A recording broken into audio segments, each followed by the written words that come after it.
हाय नमस्कार सांगमाने एवं मोर भाई भौणी मैंने तो स्वागत करुँच मो तृतीय ब्लॉग को। तृतीय ब्लॉग हूँ आम बनभोजी उपर आलोचना करिया।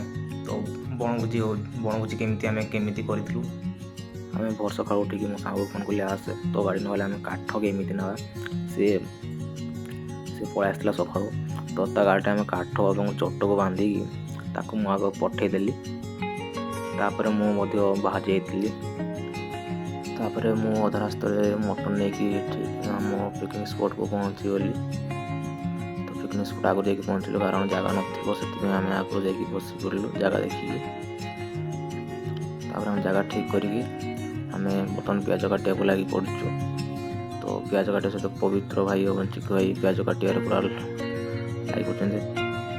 पवित्र प्याज कटा देखिए भावती तो हाथ काटिदेला आज। प्याज कटा सरिया पर आमर मुख्य वाचक चिंकू भाई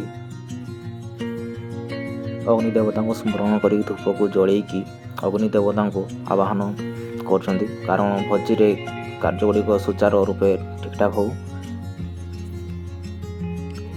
पवन जोर होतार आमर धूप जल नाला कि समय पर आमर धूप जली जाता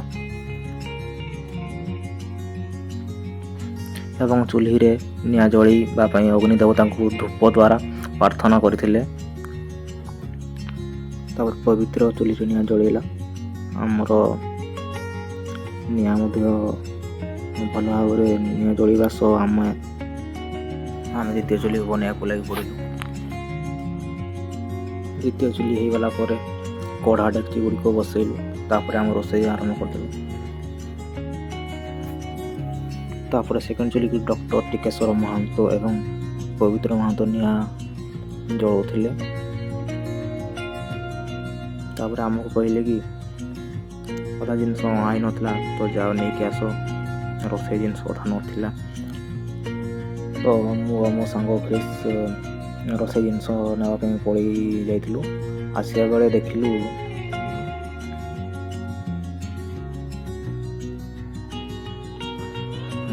बहुत लोग भोजी करने आम देखु मोर 2 जन सांग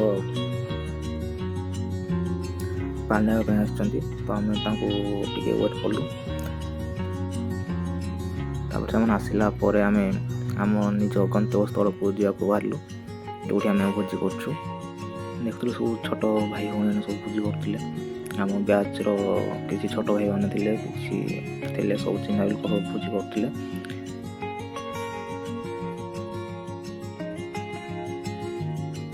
आम सांग आम गंतव्य स्थल को पहुँचिकी देखलु जे रोसई चलता आमर मुख्य वाचक पूरा रोसई लगी पड़ी देखा मिलला।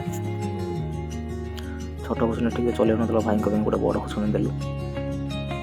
रोसई कर आमर भात चुली भांगीगला। तो भात चुली को आम उठेकी पुणी साइड रखीदेलु। तापर चुली टी पुनर्बार आम बनईकी भात डेक्ची को बसदेलु। जमी भात डेक्ची पड़ोनी सेमती आम पूरा टाइट बसईदेलु। तो बसई छाड़ा आम मटन टे फुटुला देखिलु से आम पापड़ छणा सर जाइए। आम पिला मैंने मधुरमय पापड़ को आनंद भोग खावा लगी पड़ी। मटन टी हो ना तो पापड़ खाई समस्त देखुले।